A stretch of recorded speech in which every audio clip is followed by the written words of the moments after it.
14th heading, without actually calculating cubes, find the value of each of the following. Okay, ಈಗ ಒಂದು expression ಕೊಟ್ಟಾನೆ, ಅದ್ರ value ಕಂಡುಹಿಡಿಬೇಕು.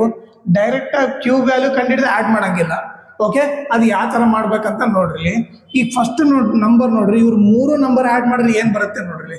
So 3 number ಏನು, -12 + 7 + 5. ಇವ್ರು 3 add ಮಾಡಿದ್ರೆ ಏನು ಬರುತ್ತೆ, 12. ಇದಿಷ್ಟು ಆ್ಯಡ್ ಮಾಡಿದ್ರೆ 7 + 5 12. -12 + 12 ಏನು, 0. ಸೊ ಇವ್ರು 3 ಆ್ಯಡ್ ಮಾಡಿದಾಗ 0 ಬಂದರೆ, ಸಿನ್ಸ್ x + y + z = 0 ಇದ್ದಾಗ ನಾನು ಏನು ಫಾರ್ಮುಲಾ ಹಾಕ್ಬೋದು, x³ + y³ + z³ = 3xyz ಅಂತ ಈ ಫಾರ್ಮುಲಾ ಅಪ್ಲೈ ಮಾಡ್ಬೋದು. ಓಕೆನಾ? ಸೊ ಇವಾಗ ನೀವು ನೋಡಿದ್ರೆ ಇಲ್ಲಿ ಎಕ್ಸ್ ಏನಿಲ್ಲಿ, ಎಕ್ಸ್ ಬಂದು -12, y ಬಂದ್ಬಿಟ್ಟು 7, z ಬಂದ್ಬಿಟ್ಟು 5. ಓಕೆನಾ? ಸೊ ಈಗ ಸಬ್ಸ್ಟಿಟ್ಯೂಟ್ ಮಾಡೋಣ ಈಗ. ಓಕೆ, ಇಲ್ಲಿ 3 × x ಇದ್ದಲ್ಲೇನು -12, ಓಕೆ, y ಇದ್ದಲ್ಲೇನು 7, z ಇದ್ದಲ್ಲೇನು 5.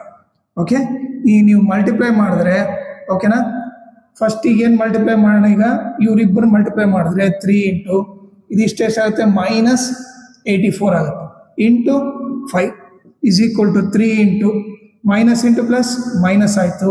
ಇವರಿಬ್ಬರು ಮಲ್ಟಿಪ್ಲೈ ಮಾಡಿದ್ರೆ 5 × 4 = 20, 5 × 8 = 40, 420 ಆಯಿತು.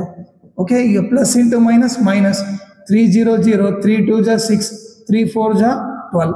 ಸೊ ಏನು ಬಂತು, -1260 ಬಂತು. ಸೊ ನೀವು ಇದನ್ನು -12³ + 7³ + 5³ ಇದನ್ನು ಆ್ಯಡ್ ಮಾಡಿದ್ರೆ ನಿಮಗೆ ಆನ್ಸರ್ ಏನು ಬರುತ್ತೆ, -1260 ಬರುತ್ತೆ.